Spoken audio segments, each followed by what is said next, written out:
Selamat pagi, Bu Anita. Bagaimana kabarnya hari ini? Pagi Bu, Alhamdulillah Bu Lilia, kabar saya baik. Bagaimana dengan Bu Lilia?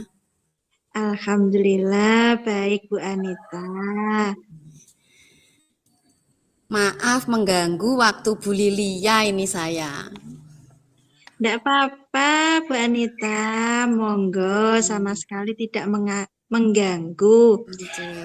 Bu Anita WA, katanya ada hal yang mengganjal di hati Bu Anita dan ingin berbagi cerita dengan saya. Iya Bu, betul sekali. Saya ingin berbagi dengan Bu Lilia.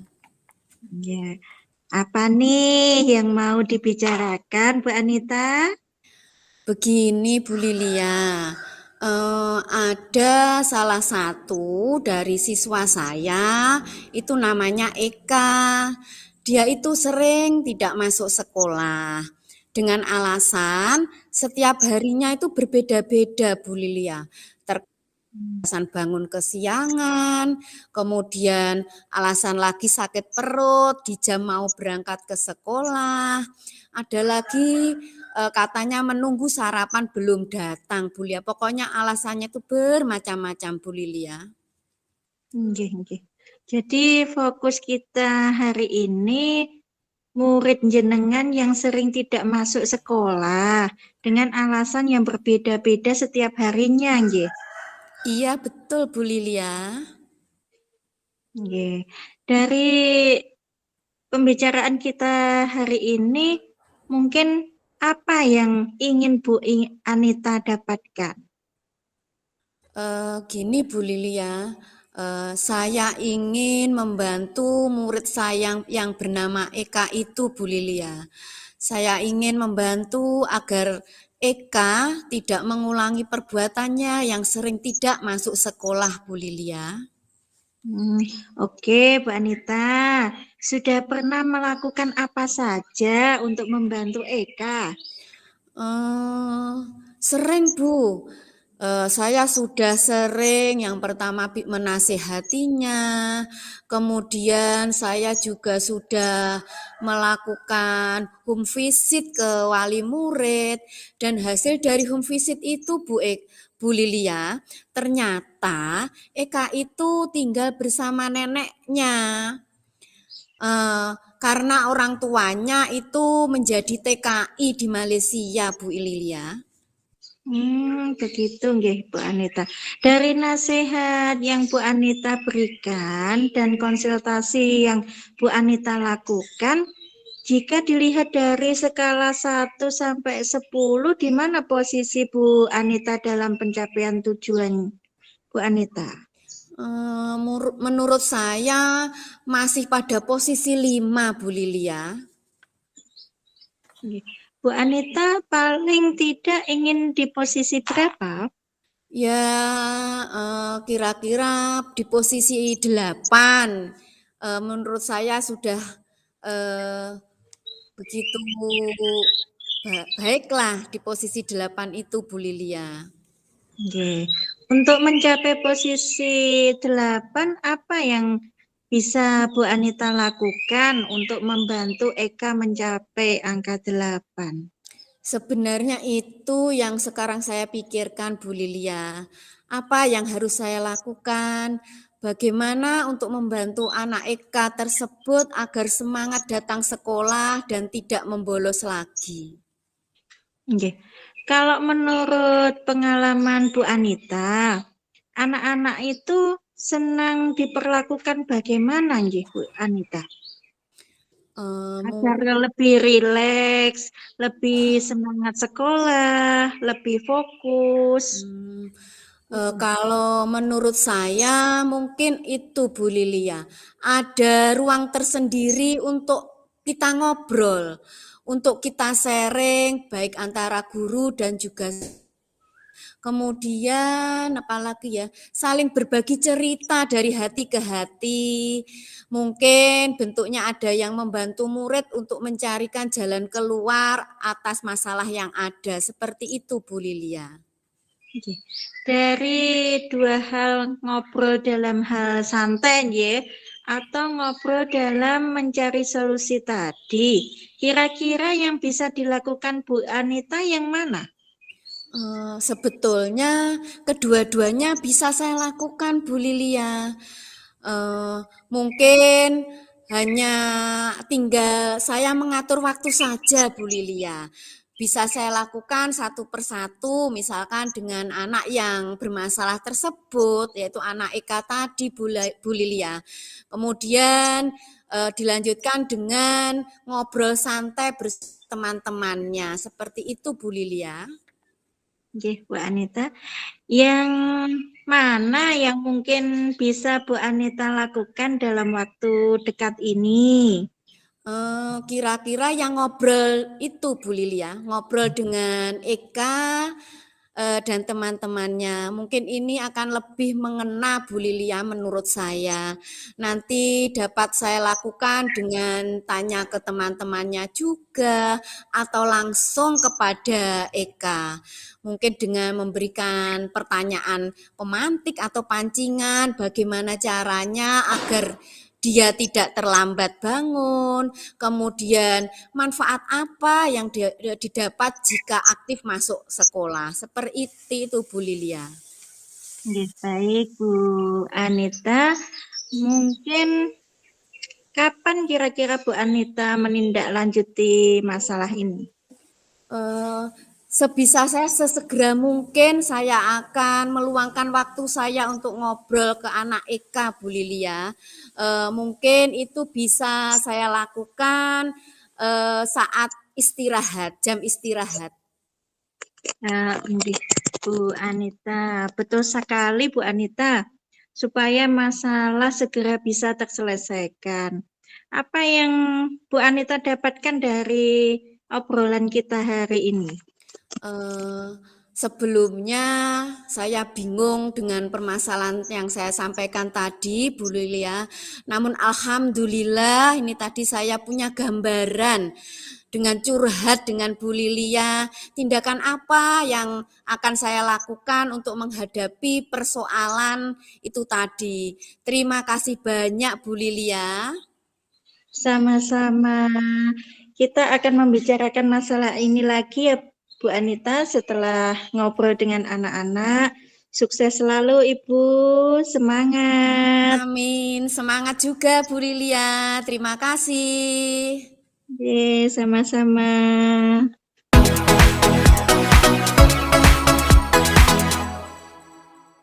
Assalamualaikum Bu Lilia. Waalaikumsalam Bu Anita. Bagaimana kabarnya Bu Lilia? Alhamdulillah baik Bu Anita. Bagaimana kabar Bu Anita? Alhamdulillah Bu Lilia, saya juga baik. Begini Bu Lilia, tadi Bu Lilia ngebel saya nggih Bu. Maaf tadi pas waktu itu saya ada di kelas, jadi tidak langsung saya angkat. Kemudian Bu Lilia WA. Nggih Bu nggih. Inggih Bu Anita. Bu Anita bisakah meluangkan waktu sebentar untuk saya? Insya Allah bisa Bu Lilia dengan senang hati. Baik, terima kasih banyak Bu Anita sudah meluangkan waktu untuk saya. Bu Lilia, monggo mau curhat tentang apa kiranya Bu Lilia dengan saya. Begini Bu Anita, di kelas saya kan kelas yang besar. Ada 38 siswa, itu ada 5 yang inklusi. Bagaimana ya agar mereka fokus dan termotivasi pada materi saya?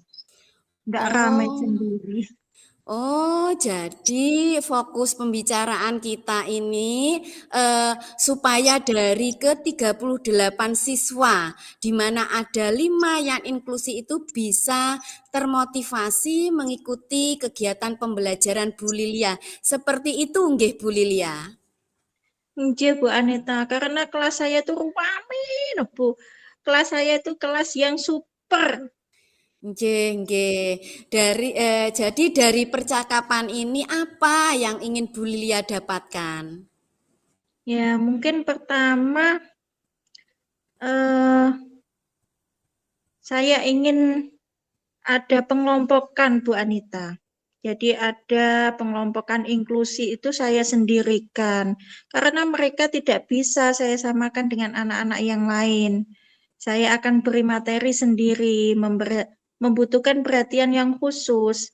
Kemudian untuk anak-anak yang lain bisa mengikuti materi yang saya ajarkan. Oh, begitu. Jadi untuk mengatasi masalah tadi diantaranya Bu Lilia terlebih dahulu adalah mengelompokkan siswanya terlebih dahulu. Seperti itu, nggih Bu Lilia.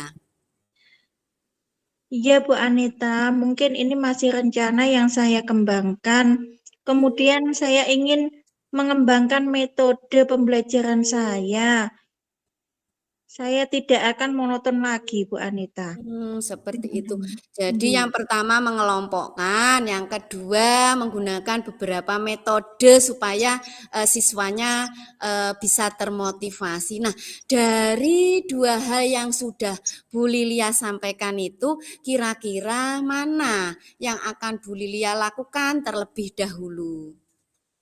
Ya, mungkin saya akan mengelompokkan dulu, melakukan tes diagnostik ya, Bu Anita. Jadi saya kelompokkan sesuai dengan kemampuan anak didik saya. Oh, jadi melakukan tes diagnotis dulu nggih Bu nggih. Nah, setelah itu Bu, kalau sudah melakukan tes itu apa kira-kira yang akan Bu Lilia lakukan? Ya, saya akan merancang metode pembelajaran yang menarik, yang bisa memotivasi anak didik saya agar mereka lebih fokus dan lebih memahami materi yang saya sampaikan, Bu Anita. Wah, bagus sekali Bu Lilia. Ide-idenya tadi sangat bagus sekali dan cemerlang. Eh, Bu Lilia, mungkin tadi kan ada dua. Yang pertama mengelompokkan. Kalau sudah dikelompokkan tadi, Bu Lilia akan menggunakan metode yang sesuai dengan kebutuhan siswa. Kira-kira ada lagi enggak ya Bu Lilia solusinya untuk mengatasi permasalahannya Bu Lilia itu? Mungkin saya akan melakukan refleksi, Bu Anita, dan juga bekerja sama dengan orang tua agar berkelanjutan pembelajaran saya. Jadi di sekolah juga di rumah. Wah, bagus Bu Lilia. Iya, betul sekali dengan bekerja sama dengan orang tua, maka nanti insya Allah apa yang jadi masalah dari Bu Lilia bisa terpecahkan. Namun Bu Lilia, boleh saya bertanya Bu Lilia, Oke, eh, monggo. kira-kira dari solusi tadi Bu Lilia bisa menargetkan perkiraan berapa ya Bu Lilia? 1 sampai 10 Bu Lilia. Kalau saya memperkirakan masih di angka 7, Bu Anita. Level 7. Oh, itu sudah bagus Bu Lilia. Bagus itu. Oke. Ya, kalau harapan sih ke nilainya 10, tapi ya masih belum, kayaknya masih belum, Bu Anita. Nggih, nggih, tapi sudah 7 itu di awal itu menurut saya sudah bagus Bu Lilia. Tapi kira-kira kapan Bu Lilia bisa melakukan ide tersebut? Yaitu yang pertama tadi melakukan pengelompokan tadi Bu Lilia. Oke. Ya, sesegera mungkin Bu Anita. Mula-mula saya akan mempersiapkan dulu metode yang akan saya gunakan nanti, kemudian bagaimana saya memetakan kelompok belajar mereka, saya harus melakukan tes diagnostik. Ya, bagus sekali. Nah, dengan begitu eh, masalah segera terpecahkan. Nah, Bu Lilia, apa yang Bu Lilia dapatkan ya dari obrolan curhatan isi hati ini tadi, Bu Lilia? Oke. Eh, Mungkin saya mendapatkan solusi Bu Anita dari masalah saya, bagaimana saya bisa eh, mengelola, saya bisa ngemong anak-anak didik saya yang jumlahnya 38 dengan 5 anak inklusi.